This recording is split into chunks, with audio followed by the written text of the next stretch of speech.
Hey there, it's Anonymous Tea, where we spill the tea anonymously. Hello, everyone. Hello, YouTubers. Hope you guys are all having an amazing day today, sending good vibes, sending positivity, sending blessings, and good energy to each and every single one of you. Thank you so much for tuning in. So, anything I say is alleged and in my very, very personal opinion. This is for entertainment purposes only. None of this is personal. The Copyright Act of 1976 is in the description box. Some meat and potatoes, some housekeeping items. It is free to follow me. Free to follow me on this channel, Anonymous Tea. Free to follow me on my other channel, Anonymous Tea Podcast. There is new content over there. Follow me on the Tickety Talk at Anonymous Tea Podcast. Free to follow me on the Instagram. On the Instagram is at Anonymous Reality Tea. Free to share everywhere. Free to like the video so it gets out to the algorithm. Free to share with your family, your friends, and your foes, and coming or going, hit the like button. So today we're talking Real Housewives of Atlanta, Season 16, Reunion Episode Part 3. That is correct. It airs tomorrow. However, because the ratings are in the toilet, they have dropped some sneak peeks for the episode, and it dives more into the breakdown of SHAMEA and Porsha's friendship. And Porsha confirms kind of what, was speculated some time ago, was the fallout between Porsha's mom and SHAMEA's mom was allegedly they were in the daycare business together. Porsha's mama Diane's business fell through, everything else. She found out during the foreclosure and everything else that SHAMEA's mom had brought that daycare facility that Porsha's mom ran, and the way that she found out about it was when she was driving by her facility, she saw SHAMEA's mom putting up the sign of her business as she was driving by, y'all.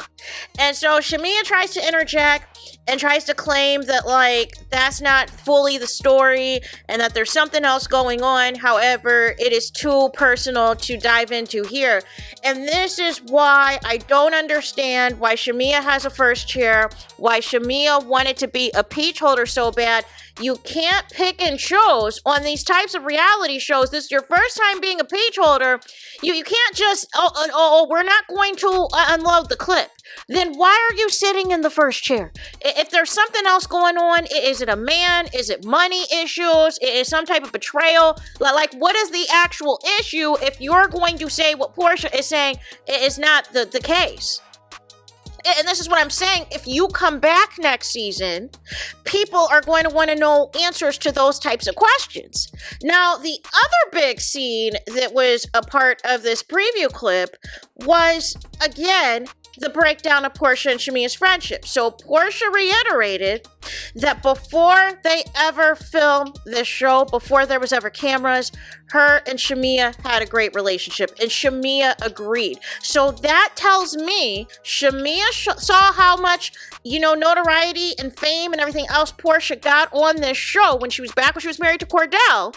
She wanted to be in, so she became a friend of. She started becoming friends with all these housewives, but allegedly, according to Kenya, allegedly, according to Sheree, allegedly, according to Claudia Jordan, and now, according to Angela Oakley and Drew Sidora and Kelly, even though Kelly's not going to admit it, she was being messy behind Porsha's back. Anytime there's issues, anytime there's drama, or her and Porsha are fighting, she is tell that to everybody else. And it wouldn't surprise me if she was doing the same thing with Kandi, because remember, Kandi had made that comment to Porsha that her friendship with SHAMEA made Porsha uncomfortable because Porsha knows who SHAMEA is. She knows who SHAMEA is. She knows how SHAMEA moves. She knows that she says disparaging things about people when she is beefing with them. No.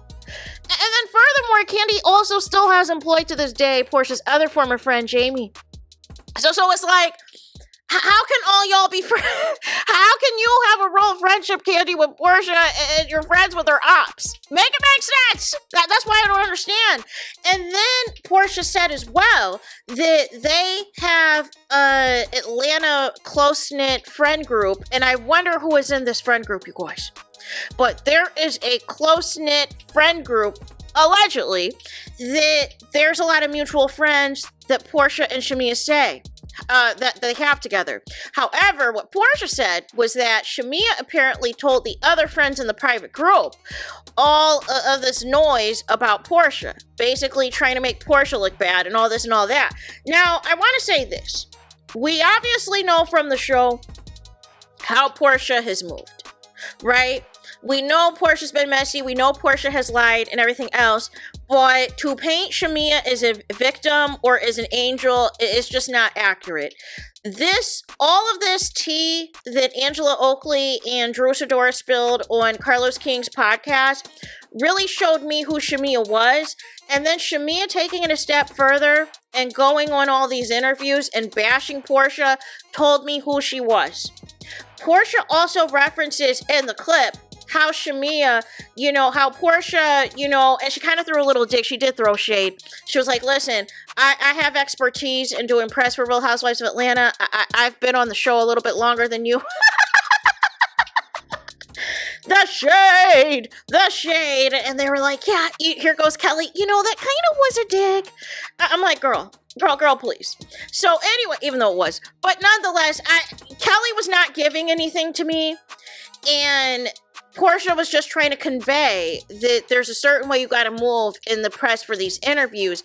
Yes, you are promoting the show. Yes, you are hyping up the show. Yes, you may give a little bit or whatever else as far as what's going to be going on this season. But the goal is to get the people to tune in. SHAMEA just went on a bash Porsha tour, which was completely unnecessary. So then Andy then calls over to Kelly and is like, you and SHAMEA have gotten closer or whatever else. Porsha kind of sees through this friendship and feels this phony baloney.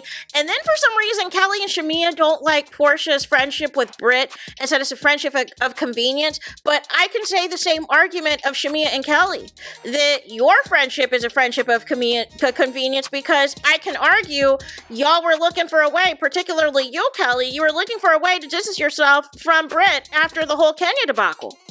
And you utilized the whole issue with your stylist and everything else in your glam team to basically orchestrate a fight. And you saw SHAMEA, you saw that big old mansion of hers, and you were like, you know what? Let me be in on this come up, but y'all are playing all of this wrong.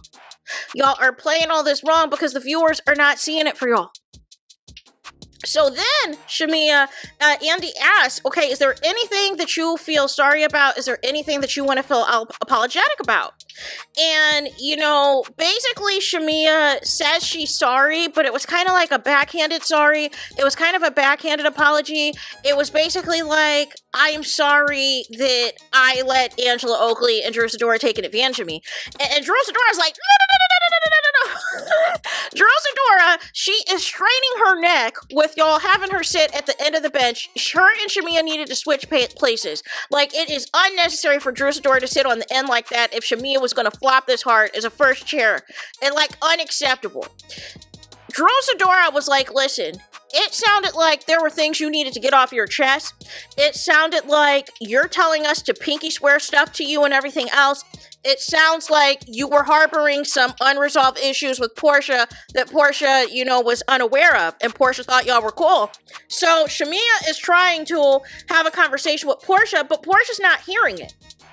And some people think, oh, Porsha's doing this. This is why her and SHAMEA can't have no resolve. No. Here's the problem. The problem now is we're talking about a year that has gone by. We're talking about several events that have taken place over the course of the show airing. We are talking about recent press for the show as the show is airing. And SHAMEA is still talking greasy about Porsha, right? And then Porsha is having to find out also, as the rest of the cast is doing interviews, such as Angela Oakley, such as Drew Sidora, and the after show. Not only is SHAMEA talking about Porsha behind Porsha's back, but basically it sounded like it was all a scheme. It was all a scheme that Todd set up, allegedly, to try to take Porsha down.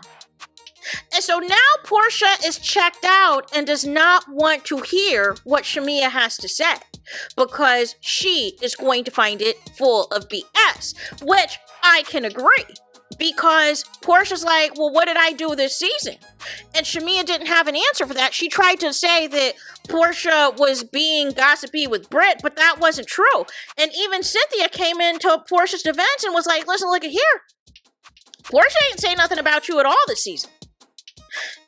what Britt did was Britt showed you the text messages of SHAMEA. You know, she showed the text messages of SHAMEA being messy or whatever else, and told you that SHAMEA was showing text messages between herself and Porsha. So SHAMEA's upset because she feels that her quote-unquote safe space, she really didn't have a safe space when it came to Drew and Angela and everything else. But my thing is this. If you guys are paying attention to the internet and social media to fuel how you feel about another housewife, that is going to end in nothing but disaster. Y'all were banking on there being people who hated Porsha enough to fall for your little scam. And it didn't work. And now y'all look like Bobo the Fools, right? Now y'all look crazy. So Angela Oakley quickly jumped ship. Drew Sidora jumped ship because they realized SHAMEA cannot handle being a peach holder. And they realize long term, even if they don't like Porsha like that, they can have a better working relationship as it is in the realm of Real Housewives because of Porsha being the NBC and Bravo darling right now and Peacock darling.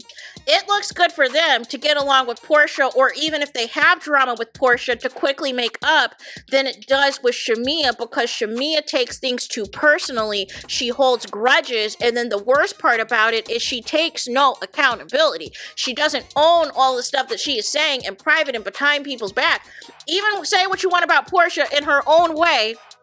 In her own way, she does admit that she's wrong. Whether she's being strategic about it to move on from the beef or whatever else, but she does move on. SHAMEA, for her to come on this show after all of these years not having a peach and hold on to 10-year beef, it is completely and utterly insane. It is completely and utterly insane, and it is having Porsha look at her sideways as if, were you ever my friend? And so then finally it concludes with Cynthia, I think, having a flashback and having PTSD of the demise of her and NeNe's friendship, and she's all like to Porsha and SHAMEA, you know, don't let this show ruin, you know, what you guys have built. You guys are childhood friends, but again, here's the problem, right? Let's even say Porsha and SHAMEA resolve their issues. The problem is Mama Diane and SHAMEA's mom hate each other. Mama Diane and SHAMEA's mom. So any type of healing that needs to take place, it needs to start with their moms. Their moms have some real beef. And I'm sorry, it is hard to maintain a quote-unquote childhood friendship with somebody if your parent is still bashing the other parent in the scenario, and you're all expecting the children in that scenario to still be friends, y'all. Make it make sense? So there is that. That is it. That is all for this video. Please let me know your thoughts in the comments. Please do not forget to like, comment, and subscribe. Hit the notification bell so you're notified the moment I post new content on my channel. And with that being said, I'll talk to you guys again very soon.